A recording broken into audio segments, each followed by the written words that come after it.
You have a piano piece. You want the orchestra version. How to make it happen? Let's learn from the master, Ravel. Hello everybody, my name is Yang. I'm a composer and a learning strategist who loves patterns and turning patterns into tools.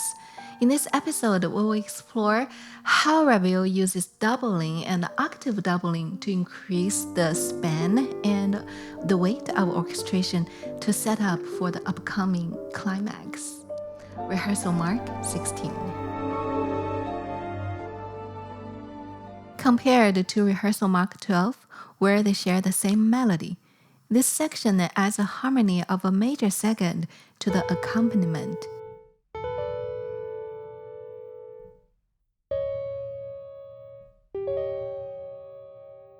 As a result, the music feels busier, and accordingly, the orchestra texture thickens.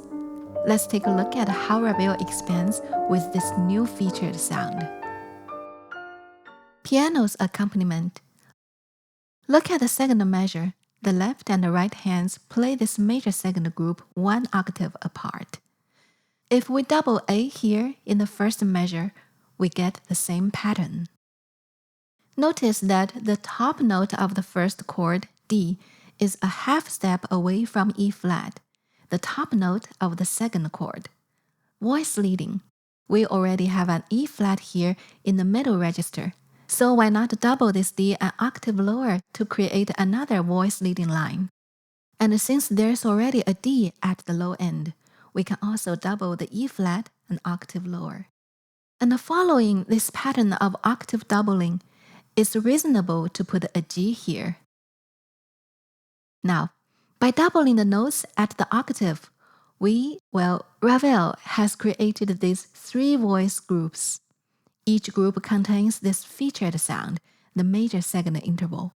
The bottom note goes to double bass upper divisi, the middle group to the cellos in three voice divisi, and the top group to the violas, again in divisi.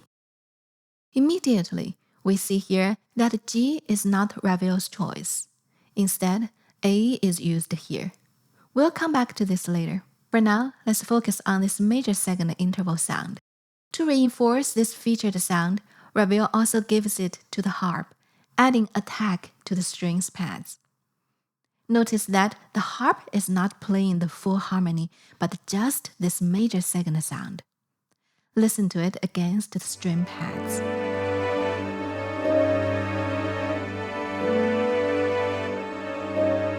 Compare the accompaniment figures in the piano and the orchestra. The orchestration doesn't just realize the composer's intention for this featured sound, it enhances it.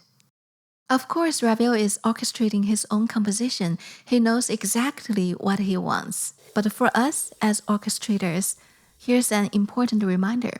Study and understand the composer's intention, execute it, strengthen it, and make it even better. Let's take a look at the remaining notes. The melody is played by the first flute.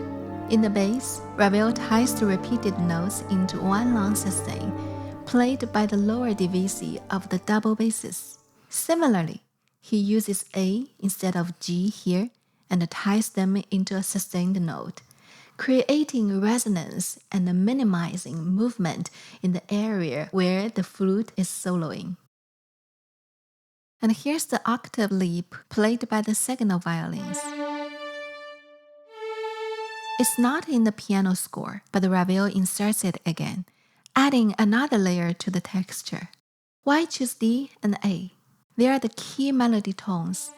The octave leap echoes the melody and strengthens the harmonic environment.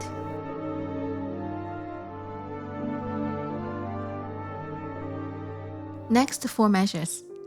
As we can see in the piano, the span has extended. The major second figure is now doubled an octave higher. Accordingly, the orchestra also widens its span, keeping the same harmonic structure as in the previous four measures. The top group is doubled an octave higher.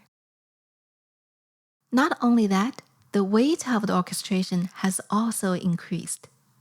Now 2 harps are playing the major second harmony in 3 octaves. String pads. The top group is played by the first violins in divisi with the violas an octave below. Cellos and horns cover the lower part. The cellos take the middle voices in divisi while the horns take the octave notes. The bass extends 1 octave lower, played by the double basses in divisi. And of course, those repeated notes are tied. The melody is now played by 2 flutes in octave. The celesta adds another octave above the top flute. Meanwhile, the second violins continue playing those octave leap gestures. Compare the piano and the orchestra. The span is extended, the weight increased, the space filled, the texture thickened, all through doubling and the octave doubling.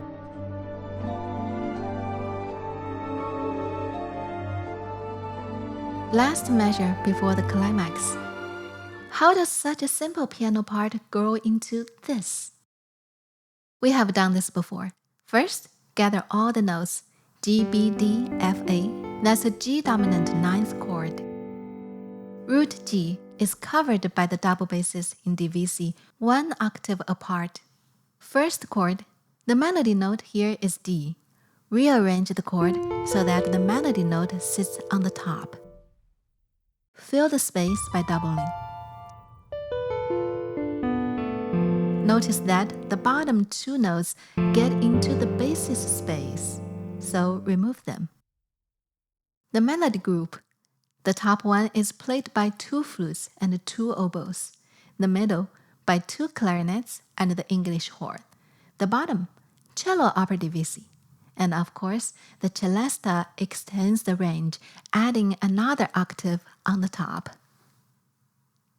The supporting harmony groups are played by the first violins in divisi, the violas in divisi, and the lower divisi of the cellos. Harp. The bottom notes take the root position of the whole chord. Octaves reinforce the melody, fill the space.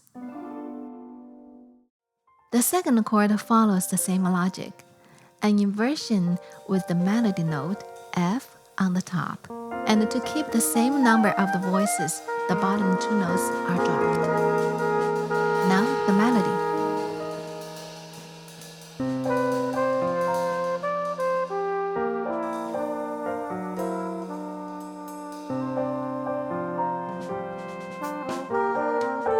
The harmony. Same with the harp's notes. The first harp emphasizes the melody note F in octave with chord tones in between. The second harp simply inverts the chord to follow the ensemble direction of moving up.